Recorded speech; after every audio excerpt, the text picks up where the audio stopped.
혹시 당신도 엘리베이터에 타면 눈을 어디에 둬야 할지 몰라 휴대폰만 괜히 들여다보거나 버튼 숫자만 계속 바라본 적 있으셨습니까? 많은 사람들이 이것을 단순한 어색함이라고 생각하지만 사실 이것은 뇌가 보내는 위험 신호일 가능성이 높습니다. 지금 이 순간에도 당신의 뇌는 누군가의 시선을 위협으로 판단하고 있었을지도 모릅니다. 출근길 지하철 안에서 다른 사람과 눈이 마주칠까봐 광고판만 바라본 적 있으셨습니까? 회사 엘리베이터 안에서 상사와 단둘이 남으면 괜히 숨이 막히는 느낌을 받으셨습니까? 집에 돌아와 밤에 누워 오늘 누군가와 마주쳤던 장면이 계속 떠올라 괜히 불편했던 기억이 있으셨습니까? 왜 우리는 이렇게 평범한 상황에서도 긴장하게 되는 것일까요? 이 불편함의 정체는 성격 문제가 아니라 뇌의 자동 생존 반응입니다. 지금부터 왜 이런 일이 일어나는지, 그리고 단 몇 초 만에 긴장을 낮추는 방법과 장기적으로 뇌 반응을 바꾸는 훈련법까지 과학적으로 설명해 드리겠습니다. 이 영상을 끝까지 보시면 일상 속 어색함과 긴장을 스스로 조절할 수 있는 방법을 알게 될 것입니다. 많은 사람들은 엘리베이터 안에서 어색함을 느끼는 사람들에게 소심하다고 말합니다. 사회성이 부족하다고 평가하기도 했습니다. 심지어 대수롭지 않은 일에 과민 반응한다고 말하기도 했습니다. 하지만 이러한 해석은 매우 단순한 오해였습니다. 실제로 인간의 뇌는 사회적 시선을 매우 강한 위협 자극으로 인식하도록 설계되어 있었습니다. 사람은 집단 속에서 살아남아야 했기 때문에 타인의 반응과 표정을 매우 중요하게 받아들이도록 진화했습니다. 누군가가 자신을 바라본다는 사실 자체가 생존과 직결되는 신호였기 때문입니다. 따라서 엘리베이터에서 시선을 어디에 둬야 할지 몰라 불편함을 느끼는 현상은 결코 개인의 나약함이 아니었습니다. 이것은 인간 뇌가 가진 정상적인 생존 기능이 작동하는 과정이었습니다. 우리는 흔히 감정을 의지로 조절할 수 있다고 생각하지만 실제로 감정 반응의 대부분은 뇌 깊은 곳에서 자동으로 발생했습니다. 특히 사회적 평가 상황에서는 뇌의 경보 시스템이 매우 빠르게 작동했습니다. 이런 반응은 개인의 성격이나 의지와는 무관하게 나타났습니다. 따라서 엘리베이터에서의 어색함은 고쳐야 할 결함이 아니라 이해해야 할 뇌의 반응이었습니다. 이 사실을 이해하는 순간 우리는 자신을 비난하던 시선에서 벗어날 수 있었습니다. 그리고 불편함을 문제로 보는 대신 조절 가능한 반응으로 바라볼 수 있게 되었습니다. 이것이 바로 이 이야기가 시작되는 첫 번째 전환점이었습니다. 최근 신경과학 연구에서는 인간이 사회적 시선을 얼마나 강하게 인식하는지 다양한 실험을 통해 확인되었습니다. 연구에 따르면 사람은 낯선 타인의 시선을 받을 때 실제 물리적 위협 상황과 유사한 뇌 반응을 보였습니다.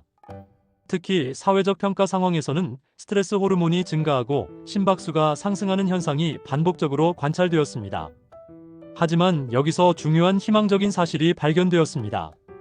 인간의 뇌는 고정된 구조가 아니라 평생 변화할 수 있는 능력을 가지고 있었습니다. 이를 뇌가소성이라고 불렀습니다. 뇌가소성은 반복된 경험과 훈련을 통해 신경회로가 새롭게 형성되고 기존 반응 패턴이 약화될 수 있음을 의미했습니다. 실제 연구에서는 특정 감정 조절 훈련을 3주 이상 반복할 경우 불안 반응이 감소하는 결과가 확인되었습니다.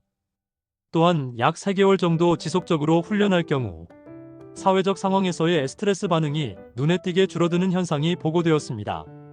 이는 단순한 마음가짐의 변화가 아니라 뇌 구조와 기능 자체가 변화했음을 보여주는 결과였습니다. 따라서 우리는 어색함과 긴장을 평생 안고 살아야 하는 운명이 아니었습니다. 일정한 방법으로 뇌를 훈련하면 충분히 변화가 가능했습니다. 이 영상에서는 단기적으로 긴장을 낮추는 방법과 장기적으로 뇌 반응을 바꾸는 훈련 방법을 단계적으로 설명할 것입니다. 그리고 이 과정을 통해 누구나 일상 속 불편함을 줄일 수 있다는 가능성을 보여드리겠습니다. 엘리베이터에서 불편함을 느끼게 만드는 핵심 장치는 뇌 속에 존재하는 편도체였습니다. 편도체는 감정 반응과 위협 감지를 담당하는 뇌 구조였습니다. 이 영역은 인간이 생존하기 위해 매우 중요한 역할을 수행했습니다. 원시시대 인간은 낯선 존재의 시선을 위험 신호로 해석해야 했습니다. 누군가가 자신을 응시한다는 것은 공격이나 경쟁 상황을 의미할 가능성이 높았기 때문입니다. 편도체는 이러한 위험 신호를 매우 빠르게 감지하고 몸 전체에 긴장 반응을 전달했습니다. 하지만 현대 사회에서는 이러한 시스템이 과잉 반응을 일으키는 경우가 많았습니다. 회사 상사의 시선, 낯선 사람과의 거리, 사회적 평가 상황 등은 실제 생존 위협과는 거리가 멀었지만 편도체는 여전히 이를 위험으로 해석했습니다. 이 과정에서 심박수가 증가하고 근육이 긴장하며 시선 회피 행동이 나타났습니다. 이러한 현상을 심리학에서는 편도체 하이제킹이라고 불렀습니다.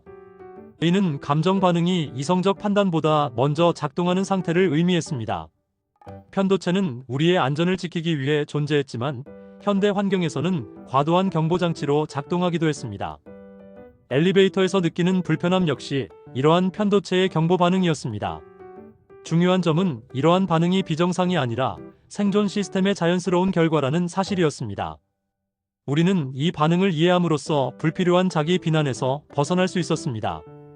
많은 사람들은 불편한 감정을 느낄 때 스스로에게 신경 쓰지 말라고 말했습니다.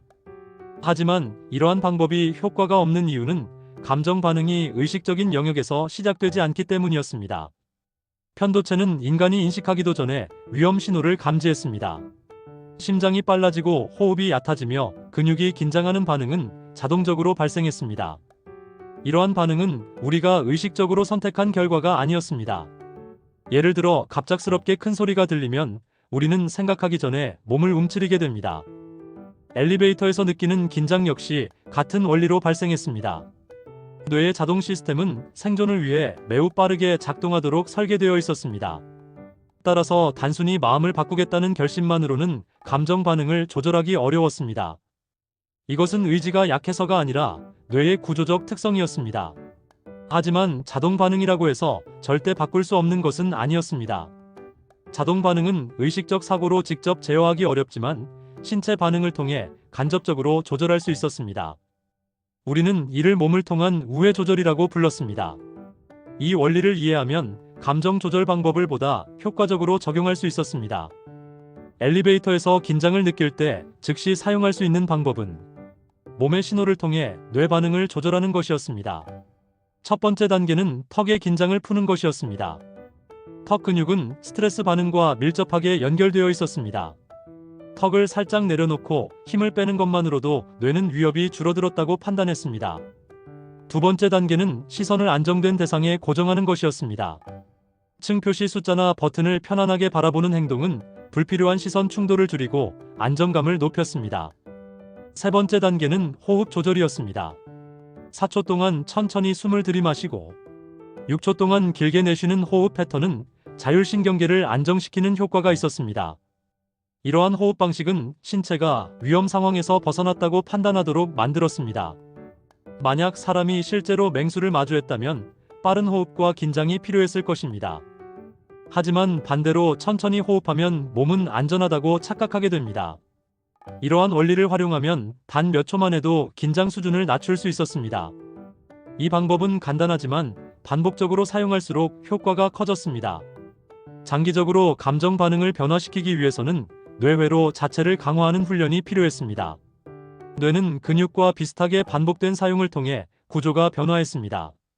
감정 조절 능력을 높이기 위해서는 특정 심리 습관을 지속적으로 훈련해야 했습니다. 대표적인 훈련 요소는 수용, 감사, 자기 연민, 비교 중단, 존재 인정이었습니다. 수용은 현재 감정을 억지로 제거하려 하지 않고 있는 그대로 인정하는 태도였습니다. 감사는 일상 속 긍정적인 경험에 주의를 기울이는 습관이었습니다. 자기 연민은 자신을 비난하기보다 이해하려는 태도였습니다. 비교 중단은 타인과 자신을 끊임없이 평가하지 않는 훈련이었습니다. 존재 인정은 성과와 무관하게 자신의 가치를 인정하는 태도였습니다. 이러한 훈련은 아침과 저녁에 각각 5분 정도 실천할 수 있었습니다. 아침에는 오늘 하루 자신에게 괜찮다고 말하는 시간을 가졌습니다. 저녁에는 하루 동안 편안했던 순간 3가지를 떠올렸습니다. 이러한 반복 훈련은 편도체의 과잉 반응을 줄이고 전전두피질의 조절 기능을 강화했습니다. 그 결과 사회적 상황에서도 감정 반응이 안정적으로 유지되었습니다. 한국 사회에서는 타인의 시선을 중요하게 여기는 문화가 강하게 형성되어 있었습니다. 이러한 문화는 공동체 협력을 유지하는 긍정적인 기능을 수행했습니다. 하지만 동시에 과도한 자기평가와 불안을 유발하기도 했습니다. 특히 인정 욕구는 사회적 성공과 연결되면서 강한 심리 습관으로 자리 잡았습니다. 인정 중독은 타인의 평가를 통해 자신의 가치를 확인하려는 심리 상태였습니다. 이 상태에서는 작은 시선 변화나 표정에도 과도하게 민감해졌습니다. 엘리베이터에서 느끼는 불편함 역시 이러한 심리 습관과 연결될 수 있었습니다. 이러한 문제를 해결하기 위해서는 평가 중심 사고에서 존재 중심 사고로 전환해야 했습니다. 존재 중심 사고는 성과나 평가와 무관하게 자신의 가치를 인정하는 태도였습니다. 이는 자기 존중감을 안정적으로 유지하는 기반이 되었습니다. 이러한 태도는 사회적 긴장을 줄이고 감정 회복력을 높였습니다. 엘리베이터에서 느끼는 불편함은 개인의 약점이 아니라 뇌의 생존 반응이었습니다. 우리는 이 반응을 이해하고 훈련을 통해 충분히 조절할 수 있었습니다. 오늘부터 실천할 수 있는 3가지 방법을 정리하겠습니다. 첫 번째는 긴장을 느낄 때 턱에 힘을 푸는 것이었습니다. 두 번째는 안정된 대상에 시선을 고정하는 것이었습니다. 세 번째는 4초 들이마시고 6초 내쉬는 호흡을 반복하는 것이었습니다. 그리고 오늘 밤 잠들기 전 단 하나의 행동을 실천해 보시기 바랍니다. 하루를 돌아보며 스스로에게 오늘도 잘 버텼다고 말해보시기 바랍니다. 이러한 작은 행동이 뇌회로를 변화시키는 첫 단계가 될 수 있었습니다. 우리는 완벽할 필요가 없었습니다. 변화는 아주 작은 인식과 반복에서 시작되었습니다. 지금 이 순간이 그 변화의 출발점이 될 수 있었습니다.